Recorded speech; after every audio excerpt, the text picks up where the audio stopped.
Hello and welcome to another Organist Entertains from Bellshill Central Parish Church.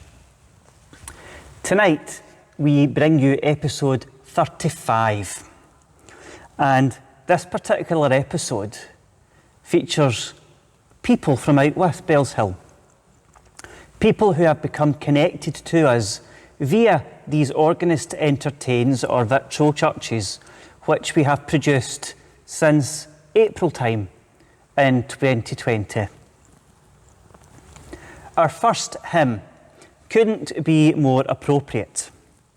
Today, the day that I'm recording this episode, is Sunday the 1st of November, which is All Saints' Day, All Souls' Day. And had we been in church, we might have sung this hymn. The hymn is "For all the saints who from their labours rest." Words by William Walsham Howe and music arranged by Rafe Vaughan Williams. Now, I remember playing in an Episcopal church once and had to play For All the Saints. Now, it does have 8 verses. However, the bass line, which keeps it going, it's almost like its own stomp, its own walk. It keeps it going. It's a walking bass line. And it really is very, very useful for churches who have a procession, who may start off at one point, walk round the church, come back up down an aisle, and then down the centre aisle at the start of a service. And if memory serves correctly, that's what happened at the Episcopal church that I played in one Sunday with For All the Saints. The hymn has been requested by the first of our extended family members. It is requested by John Hume, a member and choir singer from Craiglockhart Church in Edinburgh.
Our second item tonight is requested by Morag MacLeod, who comes from Airdrie. The hymn that she has requested fits in nicely with the continuing theme of psalms and paraphrases that we've been having on these Organist Entertains over the last few months. Morag has requested the Psalm 121, I to the hills will lift mine eyes, to the tune French Dundee.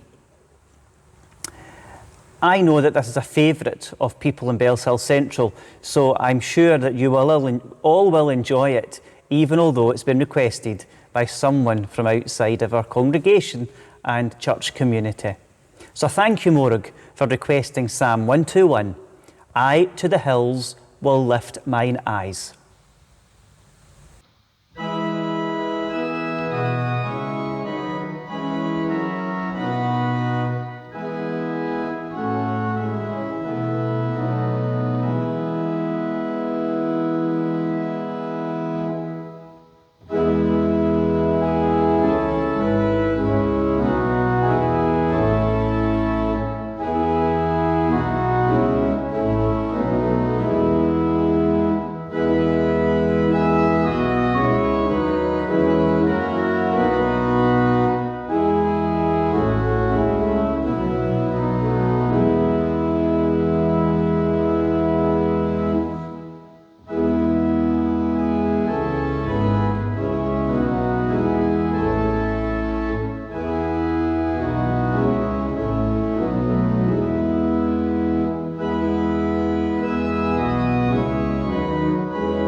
Our third item in tonight's Organist Entertains is a hymn which we would sing during the season of Pentecost, more appropriately on Pentecost Sunday itself. The hymn is, O Thou who camest from above. The words, I think, are beautiful. The first verse being, O Thou who camest from above, the pure celestial fire to impart, kindle a flame of sacred love on the mean altar of my heart. The words are by Charles Wesley, and it is set to the tune called Hereford by Samuel Sebastian Wesley. And this hymn has been requested by another one of our followers, Mark Nightingale, who plays the organ in Denton Methodist Church. So thank you, Mark, for requesting this wonderful hymn and wonderful tune. O Thou who camest from above.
Our next item, our fourth item in tonight's Organist Entertains, is a hymn for the All Saints season. I sing a song of the saints of God. This is written by Lesbia Scott, and the tune is by John Hopkins, with the title of Grand Isle. This has been requested by our friend, the Reverend Tony Newnham, retired minister and church organist. Now, this particular hymn or song is sometimes referred to as the Saints' Tea Party, and it's found in the 1960s Baptist hymn book. And verse 3 is the verse that gives it its nickname, the Saints' Tea Party. They lived not only in ages past, there are hundreds of thousands still. The world is bright with the joyous saints who love to do Jesus' will. You can meet them in school, on the street, in the store, in the church, by the sea, in the house next door. They are saints of God, whether rich or poor, and I mean to be one too. I really do love those words, and the tune and melody and harmony have endeared themselves to me this afternoon. So thank you, Tony, for requesting this hymn. I sing a song of the saints of God.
We have a request now from the opposite side of the world, South Africa, from Thelma Anderson, the wife of Ed Anderson, who was our minister's organist in South Africa.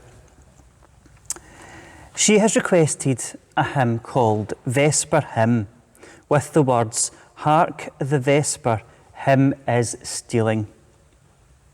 It's one of the first hymns that Thelma mastered at the beginning of her taking over playing the organ at evening services some 25 years ago now. Now, sadly, like most places, they don't have evening services anymore. So the words are not just important to her, but the music also just speaks out to her soul. Thelma tells us that she loves playing it on her husband's church organ in Florida Methodist Church, using the chimes which he had installed there. In fact, they were rescued from the Central Methodist Church in the middle of Johannesburg when the church was vandalised by people who had been given shelter during some of the hard times in South Africa. They are very proud to have them, these chimes, as they remember the late Rupert Stout playing them at the regular services there. And Kevin, our minister, should remember them well. The hymn is written by Thomas Moore, and the tune, Vesper Hymn, is arranged by John Stevenson, and the composer is Dmitri Botstansky. So thank you, Thelma, for requesting this lovely hymn, which has just so much meaning to you over there in South Africa.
Moving on, and we have another request.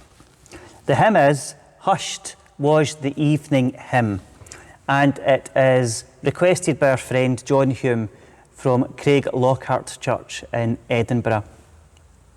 The hymn is Hushed Was the Evening Hymn, and it is set to the tune of Samuel.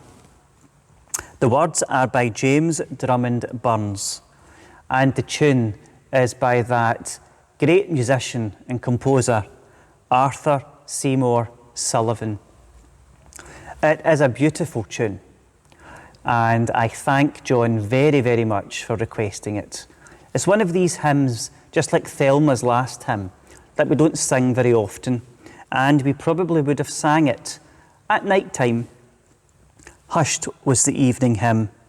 The temple courts were dark. The lamp was burning dim before the sacred ark. So enjoy this beautiful hymn requested by John.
Our penultimate hymn request tonight again comes to us from our friend John Hume at Craig Lockhart. It's not so much a request specifically for John, it's a request that he has made for the church choir at Craig Lockhart as they long to return to their singing. It's a shorter song, and I can understand why it is a choir's favourite. It's a Taizé item which the choir here at Bellshill Central have learned with the hope of using it perhaps at a Taizé style service. It is the song, "In the Lord I'll be ever thankful." Now this particular piece utilises the beautiful oboe stop that we have here on the organ at Bellshill Central and some of the softer stops, because it would be used as a chant, as a piece that is sung repeatedly to help focus one's mind perhaps on prayer, or perhaps on a piece of scripture, or just to settle oneself before the start of a shorter, more meditative service. and I certainly know that this will please one choir member here at Bellshill Central, Elspeth Dornan, who loves all things Taysy and all things in a minor key. So thank you, John, and the choir of Craig Lockhart for requesting this beautiful short piece.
Well, we've reached the end of our requests, and we finish with a song which is very, very appropriate for this week. This Organist Entertains comes to you on Wednesday the 4th of November. And yesterday, being Tuesday, it was the presidential election in the United States of America. Now, we are all across the globe in the middle of the pandemic, which is coronavirus. However, the United States of America, as well as being in the middle of the pandemic, they are in the middle of such a terrible time of fighting, racial abuse, and people being hurt by various different things, people, situations and circumstances. The hymn which Elspeth McGregor has requested is "Lift Every Voice and Sing." And this is often referred to as the Black National Anthem in the United States. And it is a song which is written by James Weldon Johnson in the year 1900 and set to music by his brother, J. Rosamond Johnston, for Lincoln's birthday in 1905. Lift Every Voice and Sing was publicly performed first as a poem as part of a celebration of Abraham Lincoln's birthday by Johnson's brother John. In 1919, it was dubbed the Negro National Anthem, and I do apologise for using that word, for its power in voicing a cry for liberation and affirmation for African American people.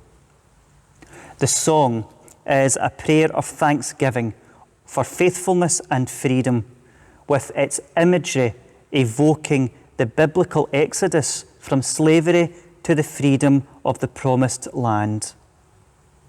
It is featured in no less than 39 different Christian hymnals, and it is sung in churches all across North America.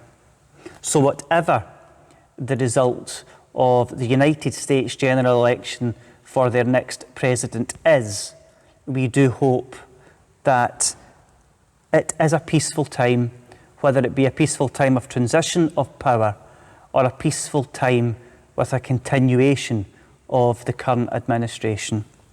So thank you, Elspeth, for requesting the song, and it couldn't have come at a more appropriate week. Lift every voice and sing.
Well, thank you for joining us for this episode number 35, had to check my notes there, of the Organist Entertains bringing you virtual church from here at Bellshill Central Parish Church.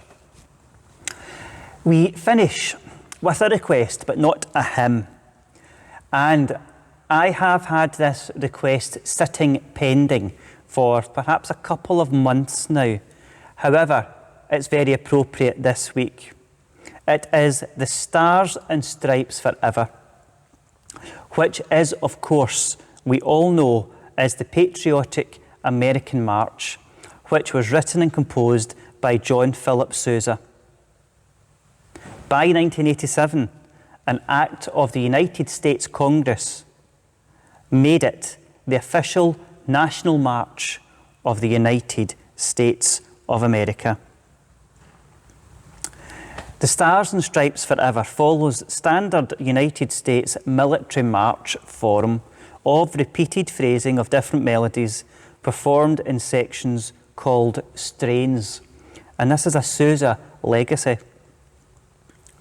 A typical performance of the march begins with the 4-bar introduction, following with the first strain, which is repeated, and then the second strain, which can also be repeated.